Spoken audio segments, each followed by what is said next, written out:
Hello, everyone, and welcome to this podcast for the Light View with me, Chris Fordham. And today we are extremely lucky to be speaking to Jason at Jason Bruges Studio, a practice considered to be at the forefront of creating interactive spaces and services, sitting somewhere between the world of architecture, site-specific installation art, and interaction design. So, Jason, thank you so much for being with us. I really look forward to this discussion.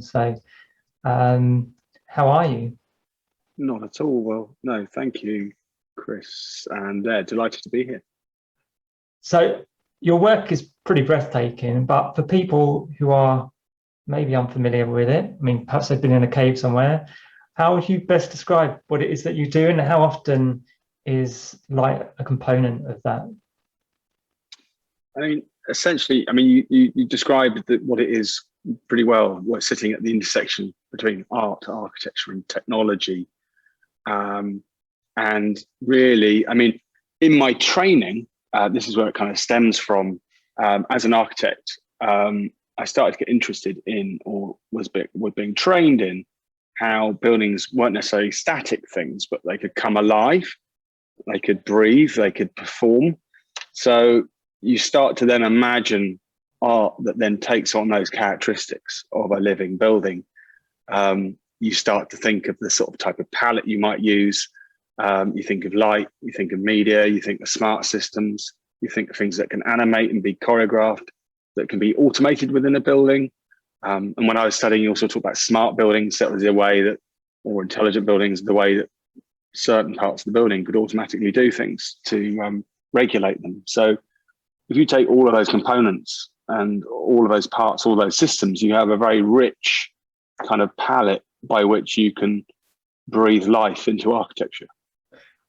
That sounds great.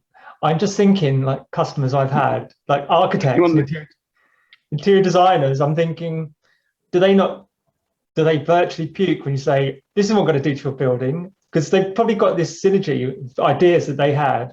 And then you're coming along and saying, actually, what would look really great? I mean, how do you marry those two things? Because it must be difficult, right? I think, largely speaking, obviously buildings are pretty animated and alive and wonderful places, but equally, I'm looking for opportunities where you can create, like any other artist would create art for the built environment and for a certain space or stage. It's just using a slightly different palette. So obviously for millennia, artists have been approached to create work that would sit in a building or alongside a building or even be painted onto a building. It's just really the technology and the palette that's fairly ubiquitous now allows us to experiment with systems, with materials, with light, with media, in order to sort of create things that do create a performance, to create an everyday performance, really, to engage people with their environment.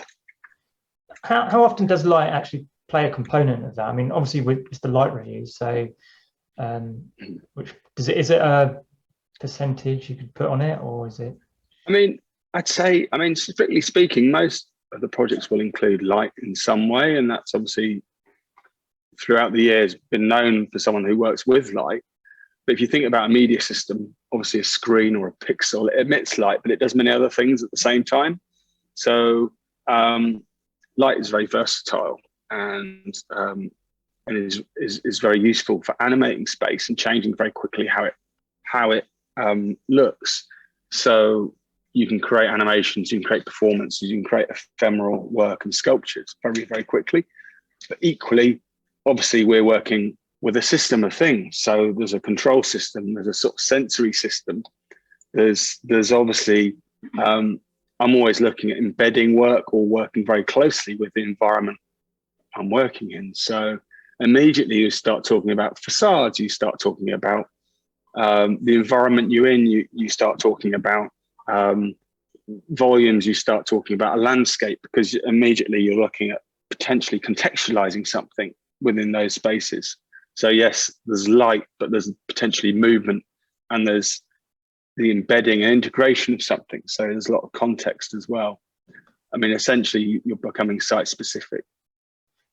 I think that sounds really difficult because obviously if the building is designed with that in mind and you're just going there and everything is there for you to use, and that's a lot easier, right? But I guess a lot of your projects are after the inception. I mean, they're looking to make their space a little bit more interesting after it's already been around for a few years. Is that okay? So does that cause you any problems, or do you often get asked to do projects from the start when they're like the Shard, for example? I know you did some work at the Shard, but how often does that come about? I mean, Well, I'd say quite often even if you're looking at a liminal space or an exterior space in a city, you are working with an existing environment, so you're responding to it.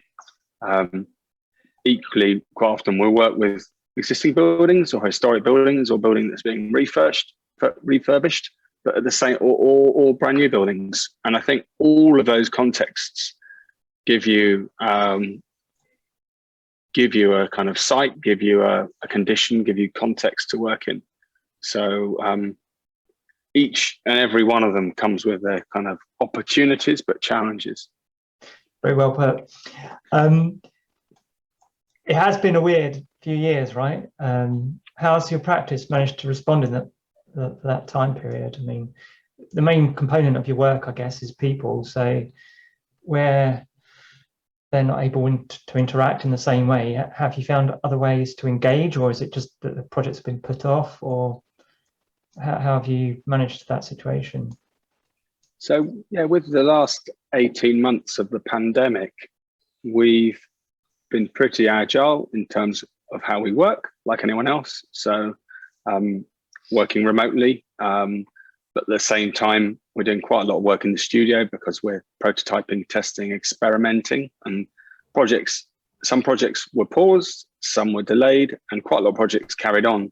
So we're having to kind of prototype and test those projects. So that's involved coming into the studio and doing things obviously safely in person, looking at materials, looking at assemblages, looking at systems, looking at how things work, because very few people have a luxury of some kind of giant workshop at home or spaces that allow us to test the type of works we're testing. I mean, our studio's sometimes not big enough. I mean, we recently temporarily hired a hangar in Hackney Downs for a piece of work we're working on. And, we need those sorts of spaces, but we've been able to work flexibly. So we've been reviewing work remotely. So that's been an incredibly strange thing, looking at material and light and movement, but from afar. So with this project called Digital Fillet Taxi in Seoul, which was this sort of 60-meter canopy in an office building in Seoul. And we've had to commission that from London and look at it via a network of cameras, some of which were security cameras in the building, some of which we had added in order to look at from different vantage points. And, with the fastest internet, one of the fastest internet systems in the world in Seoul, but still, you're not necessarily capturing what's happening. There's a lag. You're talking to people, you're talking on devices, and there's different latencies on different devices. So, what are you seeing, what are you controlling? And just the quality, picking up a quality of light and its opacity, the speed at which it's changing, how it's animating, how it's affecting the environment around it, are all very hard things at the best time to film, let alone visualize or see from afar. So learning more about how to do that, we spent more time pre-visualizing work. So actually creating virtual reality versions of works to look at them on headsets or look at them on our screens before we upload content or generative content systems to them. So, I mean, I'm sort of less interested in things being purely virtual, but interested in this sort of hybrid nature of them. But it has sort of developed the process of developing this work, and people experiencing the work is a really important thing, and then being physically there. So it is important, but it has made me think about how do you broadcast or share work when people can't visit it. So the constant gardeners in Tokyo recently, we'd explore lots of ways of broadcasting what the work was about. I mean, it was a robotic Zen garden inspired by the highlights of the Olympics, creating this kind of beautiful, manicured and crafted dry landscape using 4 refurbished industrial robots moving on tracks. But it was like how to take that environment and kind of share it. So we were kind of filming it, sharing it on social media, streaming it, all sorts of things. How can we share that work in real time and make the most of actually it being broadcast around the world? So I think we'll think more about who physically will see a work and what the opportunities are, but how do you share that work with people that don't get to see it? So we'll definitely think about that more. I mean, you touched upon a load of things there, but I've got to say to anyone watching this is anyone that hasn't done an external facade and the fact that you wouldn't be able to see the physical manifestation of a light is just the biggest nightmare. I mean, it's a massive safety net, isn't it? Because I never trust everyone has an imagination, but until you put that light in the building or until you install, I mean, seeing is believing really is. And so I'd hats off to you. If I was wearing a hat, I'd take my hat off to you, because that level of imagination and planning that you have to do is, and everyone has been stuck in these Zoom calls all the time where it freezes and you're stuck half mid conversation. So to do that work remotely must have been a real achievement. I don't suppose there's many people that would have taken that on, to be fair. So hats off to you. Given that you're operating in a space where very few people occupy, how often do customers give you a clear brief, and do you take the proverbial design ball by the horns and drive the process? Or, I mean, how much flexibility are you given? Because we'd all like a brief that would just say, all right, this is what we're going to do, blank canvas, and the customer says, yeah, we trust you. But how often do you get that opportunity? Do people understand what you do? I think it's fair to say it varies quite a bit in terms of some briefs being incredibly articulate and giving the boundaries and talking about scope and talking through the process. And that might be a commissioner that's kind of very used to doing it, or has a big project where there's multiple kind of artworks or interventions or opportunities, or versus you're working to a client who does this twice in their business life. And, you know, they're refurbishing a building that they work in, and they might, as I say, only do it once or twice. So it does depend on experience. And you've also got commissioners that want to get really involved in the process, and some that are very hands off. I mean, whether there's a brief or not. And all of these points are things that can be managed, explored, and sort of worked with, essentially. So a lot of our briefs are open. A lot of the briefs, we spend time educating a client about actually what it is that the studio does, what we're interested in, and how we work. So you're sort of taking them on a journey. You're sharing quite a lot of the process. And generally people really enjoy coming to see things being prototyped, being tested, the sort of iterative process. And it's a very processy process. There's lots going on, there's lots to see. And there's lots of learnings and lots of kind of creative accidents and things that happen along the way, and things that need to be solved. And it's very physical. Some things are hard to describe, so you're mocking them up in order to share someone, what does gravel look like when it's being kind of it has a robot, scratching through the surface, and then you're shining light across it, and you're looking at the kind of shadows and the contrast ratio, and then it goes wet. What does it look like then? And all these things sort of have to be tested. I never trust. As you say, never trust sort of talking about something, or perhaps even drawing it, or even visualizing it. But then I always want to see it, because there's always something that's slightly different, or something even really good, or something that perhaps you didn't really want to see. So yeah, and it's great to take a commissioner on that journey with you, because then there are no surprises at the end, and everyone has got quite a good understanding of where they're going to get to. So it's not so often you're going, ta-da, here's a massive reveal, and you've not seen it before.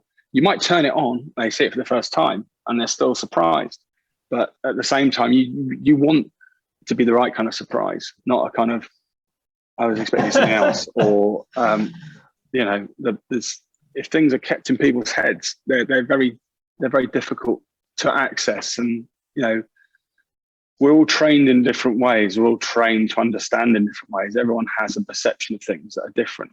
And the more you share, the less surprises there are, generally speaking. But you've also got to talk about that process. You've got to have a bit of expectation around where are the points for kind of intervention and where there are not points for intervention. So yeah, there's lots of conversations, but both ends of the spectrum. What is the most satisfying part of your work, and what project would you say has really made all that hard work worthwhile? Actually, I just talked about there, the moment of reveal, the moment of seeing people respond to work is generally the sort of most satisfying bit. And if it's involving people that aren't expecting it and people are seeing it for the first time, because obviously a commissioner has been along the journey with you and is not going to be so surprised, but a sort of a kind of an observer or a member of the public seeing it for the first time. It's just great to kind of see how they respond and how they react and get sort of real reactions. And that's kind of where you get the real kind of brilliant feedback regarding work. And it's sort of, and that is the point that makes it worthwhile. You are creating work to get that kind of feedback, to get that kind of enjoyment, to have those conversations, to get that curiosity. I mean, obviously there are works where you can look at return on investment, and you can measure success in different ways. I mean, it's easy to measure peer-to-peer success. You're looking at people talking about the work, awards, all sorts of things like that. But at the end of the day, there are some sort of really basic things. Has it improved an environment? Does it contribute to? I mean, there are kind of words that people like to use, like kind of wellness or quality of environment and amenity. Does it improve those things? And obviously, it's easy to talk about those in environments that are difficult to resolve or difficult to build. So, one environment I will always talk about being very satisfying is working in hospitals. No one wants to be in hospital. Everyone wants to be healed and leave hospital as quickly as possible. And if you can make that journey seamless and more enjoyable, or make people less anxious about that journey, that is one that always strikes me as being an extremely worthwhile experience. And anecdotally, there's there is empirical research, but also anecdotal references in terms of the effect of interventions and artworks in those environments on people being treated. Hello and welcome to Nature Trail, an interactive artwork that responds to activity on a patient's journey from war to theatre. So we wanted something that was actually very accessible to everybody, which was also had quite a calming influence as well. So that sort of also kind of reinforced that it was quite an interesting and sort of positive thing. When we sort of started to consider the different age groups that were actually going to be using it, anything from, newborns to up to 18, using the theme of nature became quite a fitting concept. Officially, it's a patient journey to theatres, and it's a distraction piece. The benefits of doing something like this kind of approach to distraction, are really a positive experience for children and their families. Creating an artwork in an environment like a hospital, especially a children's hospital, is extremely challenging, and I think kind of bringing this sort of environment to life so that there are true moments of kind of distraction and fascination. This is basically a dream project in the history of projects we've been doing. Because we use a wallpaper finish to cover this digital LED panel. Because without the wallpaper, it just looks like too technical for kids, I guess. So how we integrate this wallpaper to the digital surface. What was your favourite animal you saw? A pig. Pig? Yeah. Also, a big sort of driver behind a lot of the technological research was actually getting all of this technology to work behind the wallpaper itself. Thermal considerations, reliability, and how light looks as it shines through the wallpaper, and making that, again, great technology, well put together to create a really beautiful magical effect. And just to see faces smiling, seeing something a bit magic, it's also parents, doctors and nurses, everybody's been so positive about what they've seen. It's a great way for children to have a little bit of fun before they go to the theatre. It's a good idea. I really like it. Which was your favourite animal on the wall? Hedgehog. A hedgehog? Why was a hedgehog your favourite?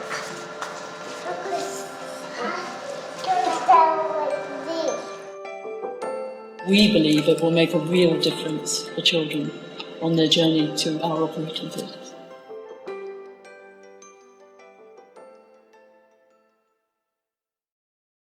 We're currently working on a facade artwork for the new children's hospital in Dublin, working with BDP, and that's been an ongoing process for quite a few years.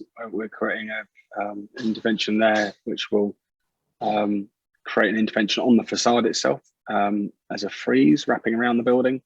We're also working on a lobby artwork at an extension to Boston Children's Hospital on the Cambridge Medical Campus in Boston. Is that USA? America. So, oh, yeah. Yeah, USA. Yeah. So we've got a couple of really sizable interventions we're working on concurrently. Well, Jason, thank you so much for your time. I'm sorry, I could go on forever because I genuinely find your stuff is just mind-blowing. I'm glad that you've survived this horrible 2 years almost of upheaval, because it's all been a bit weird for all of us. I mean, actually, have you had anything from the government around the pandemic that you've been asked to light, or any similar artworks? Because I can imagine in the future this is going to be a time where people look back on and say, the world changed a little bit, didn't it? Yeah, there's been nothing that's directly come from this time that we've been asked to get involved with, but certainly I think there's going to be an impetus to attract people back to certain environments within cities and revitalise them. So I know there's going to be a lot of work to sort of put the life back in our cities in a good way. So I look forward to getting involved with those sorts of projects. Excellent, Jason. Good luck with that. And I hope that anyone watching this is paying attention. So thanks to you all for tuning in. Be sure to share and like, and we'll see you on the B-side. Thanks very much. Take care. Thank you very much, Chris.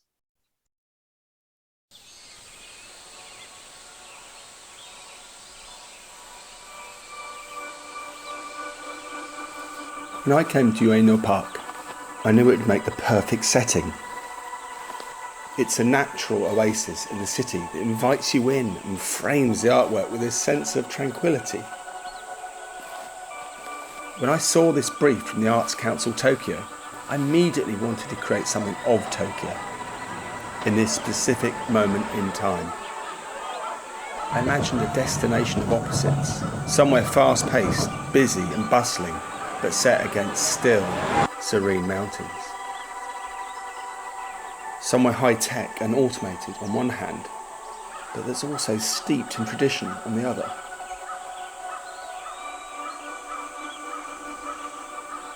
With the Olympic Games also coming to the city, I began to think about the athletes as an expression of this dichotomy. Their performances, these high-octane, dynamic moments of theatre, but their training, this repetitive technical process. The Constant Gardeners brings together art, technology and sport to mark this important moment in Japan's history. Taking inspiration from a traditional Japanese Zen garden, 4 industrial robot arms are poised around an expansive gravel canvas before they awaken and start to rake the surface.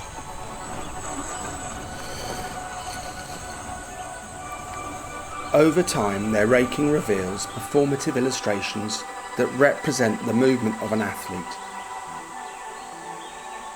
Each day throughout the Olympics and the Paralympics, the robots generate a series of unique images that are derived from analysing video footage of sports people. There was a lot of trial and error to determine how we'd capture and translate the athletes' movements to ensure the marks in the gravel are in keeping with the traditional aesthetics of a Zen garden. Eventually we settled on two main techniques that rely on a combination of computer vision and artificial intelligence. There's pose estimation that recognises and tracks joints, and background subtraction that maps the outline of an athlete over a series of key frames. When you experience the artwork, the robots look immediately anthropomorphic. They have these long limbs and they seem thoughtful in the way they perform. They have a meditativeness that's also inherent in the way an athlete hones and perfects their skill. I'd like to think the artwork provides people with an opportunity to see these machines differently, not as something ominous or threatening, but as a force capable of creativity. Ultimately, as something we need to embrace in our journey towards a happier, healthier future.